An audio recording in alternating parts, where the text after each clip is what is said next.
What if I told you that long before the CIA or MI6, an invisible network of medieval spies was already manipulating kings, forging wars, and rewriting the very history you were taught to believe? What if those whispers in monasteries, the coded letters passed under candlelight, and the vanishing of entire bloodlines weren't just coincidences, but the work of a secret intelligence order that still echoes in today's intelligence community? This is not fantasy. This is the hidden infrastructure of power you were never supposed to see. Because the most dangerous secrets of the Middle Ages were not kept in vaults. They were kept alive by the ones you never noticed. Europe, 13th century, shrouded in plague, fire, and prophecy.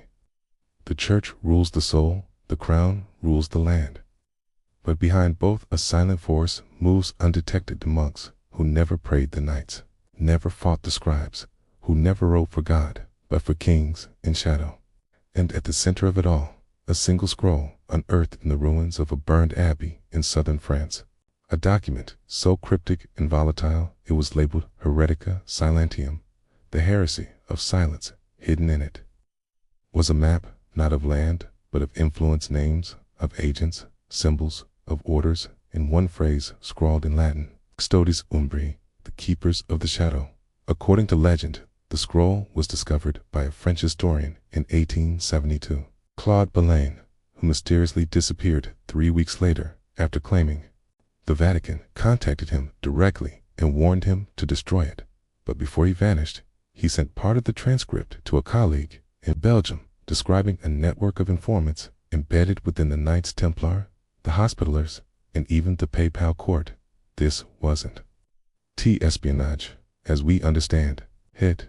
It was a spiritual war disguised as service noblemen, couriers, and confessional priests, all working toward the same whispered goal: to maintain an unseen equilibrium of power through any means necessary, even if it meant manipulating the crusades, assassinating dissenting bishops, or installing puppet kings. Belain's partial transcript refers to the Order of the Veil, a faction said to have formed during the First Crusade, comprised of multilingual scribes, exiled nobles, and Templar defectors.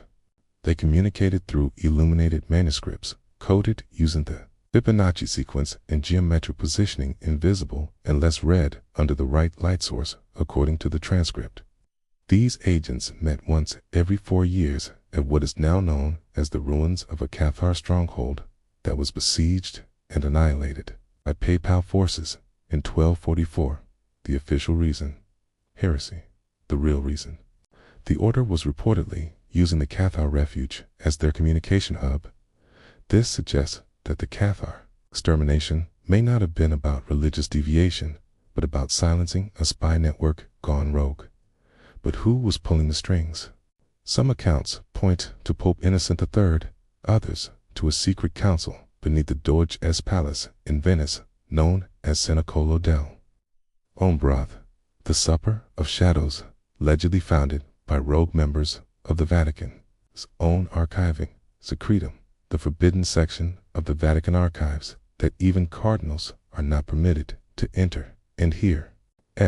Where it deepens in 1946, a classified OSS document, later declassified in 1998, references a Protocol 41, detailing the continuity of a medieval spy structure repurposed by Allied intelligence during World War II, citing a Templar framework in ancient intelligence hierarchies adapted for counter-Nazi operations. If this is true, the medieval spy network was extinguished. It simply evolved. Now, let us talk about the deniers. Mainstream historians call it a fantasy, an accidental misreading of monastic records, they say. Belain's scroll was a forgery, a romantic era hoax designed to thrill the 19th century Gothic imagination. They point to inconsistencies in parchment aging, the lack of Papal mention, and Belain's own reputation as a conspiracy-minded eccentric. But what they explain is why the Vatican placed a classified seal on the archives he requested access to, or why his Belgian colleague who received the transcript was found dead 2 years later, drowned in the Meuse River with his notes missing?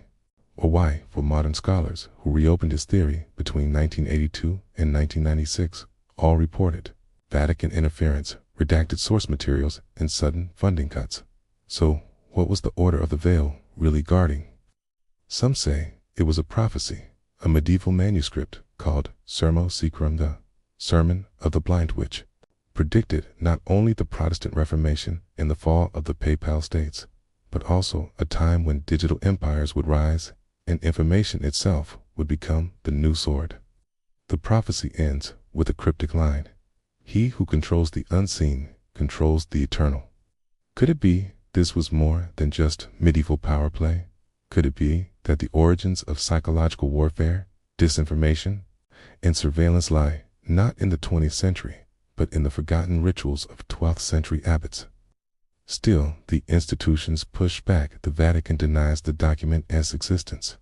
S ruins are labeled a footnote in heresy, not espionage, and the OSS document remains partially censored, but we are left with too many questions.